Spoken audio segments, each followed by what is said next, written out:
喂，阿 Vic，你好啊，聽到我把聲，人哋以為快閃，其實唔係。其實唔係，我哋今日又嚟人肉叉燒包第3集，人肉說明書。跟住説明乜嘢啊？不過我覺得咧，係我拍得多呢啲片咧，人肉叉燒包啲人攞翻出嚟睇。咁大鑊？人肉說明書嚇，講講呢隻錶嘅使用方式，同埋介紹一下隻手錶。翻到去嘅時候會跟啲咩咧？當然會跟隻手錶啦，有兩個牌仔啦。哦，係啊，牌仔客人如果中意可以攞埋嘅。係啊，通常我哋就掉埋一邊。咁鬼樣啦，無謂嘢嚇。有一個 instruction manual。啊，呢個真係夠無謂啊！ Manual is mole。係啊，都幾無聊㗎，其實。不過可能有啲客人真得嗰兩係頁第一次戴錶。係啦，唔係戴機械錶。咁因為點解無聊咧？呢個 manual is mole 咧，即係透過影片你聽我講咧，可能會講得清楚過去嘛，係嘛？係。我哋再講嚇。好。咁另外有一本 warranty book，跟翻保養㗎係嘛？係啊，呢個一定要跟住隻錶，除非你抌咗隻錶，你先好抌咗佢。係啦，後邊呢度會我哋有個公司印啦，型號啊、日期都會寫埋喺度。係啦係啦，咁 keep 翻呢本就有1年原廠保用㗎啦。雖然咁平咁經濟啊好啦，講隻錶嘅使用説明咯喎。咁首先講一講先，呢一個係一個自動上鏈機芯。透過個錶嘅我哋人嘅擺動啦。係啦，見到個陀喐下喐下啦。係啦，咁呢個陀喐下喐下做乜鬼嘅咧？係代替咗我哋人手上鏈呢一個動作嘅。有啲人客都即係未接觸過機械錶嘅朋友喺度講解一下啦。因為你嗰隻錶咧係冇電芯㗎，全 mechanic 嘅，就利用後邊呢個輪嘅擺動咧，代替咗一個我哋人手上鏈嘅動作。咁你見到入邊呢個咧就係佢嘅能量嗰個發條鼓啦。係啦，而家見到好疏嘅喎，一圈圈一圈圈。咁當然都可以人手上鏈嘅。好似瑞士卷咁樣。係啦。已經越上越密㗎咯喎，係。係啦，越嚟越密㗎。咁我當大家以唔識嘅情況底下去講少少關於呢隻錶嘅應用須知啦。咁其實平時戴住嚟講咧，佢滿晒鏈嘅時候咧，係大概有40個鐘頭儲備，40小時。好啦。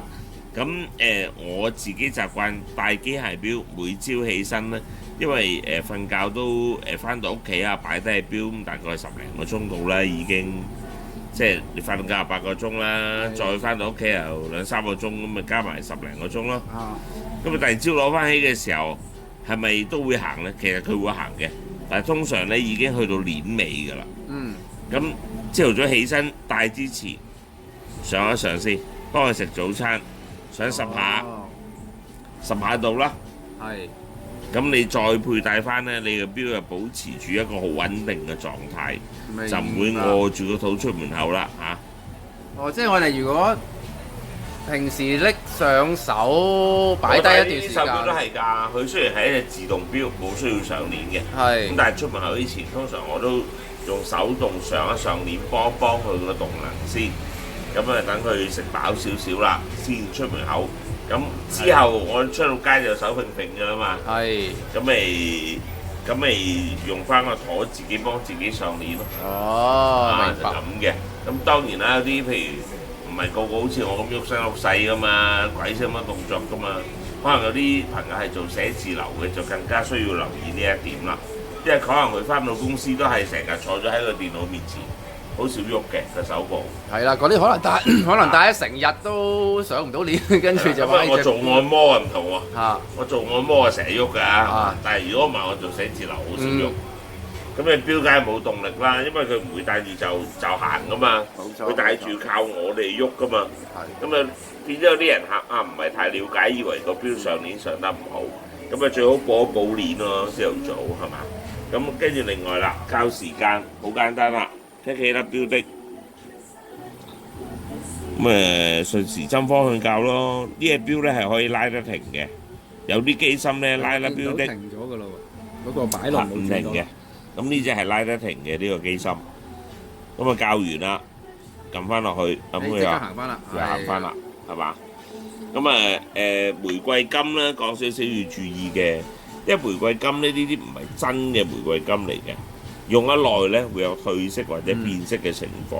如果想 keep 好啲呢，大概3-2日到啦。咁你翻到屋企呢，就將我哋人手上面嗰啲汗啊、手指毛啊嗰啲抹走佢。咁就長年，我自己屋企有啲10幾、20年嘅玫瑰金都冇乜褪色嘅。咁可能就關乎於我個保養比較好啲咯。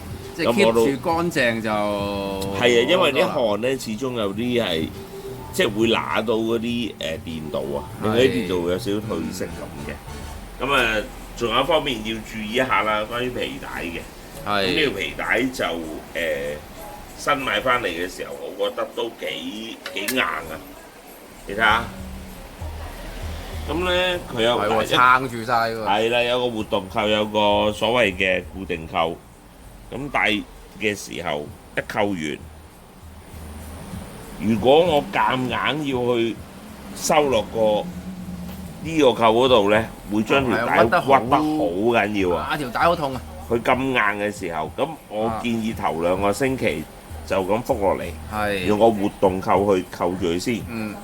咁戴得大概2個星期到啦，嗰個錶帶已經會開始柔軟啦，先至扣嗰個固定扣就比較好啲。咁你錶嘅保養啊自然正啲啦。條帶又襟大啲噶咯喎。大啲啦，當然呢啲錶真係幾抵買。咁啊買咗個朋友恭喜你啊！我哋成日都有啲咁嘅優惠推出。好啦，人肉說明書都齊咗未啊？防水未講。呢隻手錶咧有3個 ATM 防水嘅，即係其實嚟講係30米啦。咁都每一次我都重蹈覆轍會去講呢個問題㗎啦。30米防水唔係潛水30米，呢隻手錶出廠嘅時候係利用30米水深嘅壓力去測試佢個防水。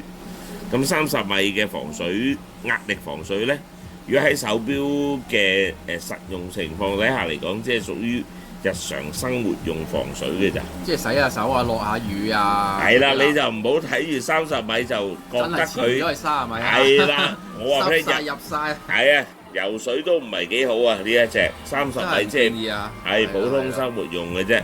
咁如果遲啲人客會想買啲游水啊、想潛水嘅手錶呢，就可以揀啲其他嘅。咁錶面啦就用普通礦物水晶，礦花程度就屬於一般啦，咁比玻璃好，但係就唔及藍寶石水晶嘅。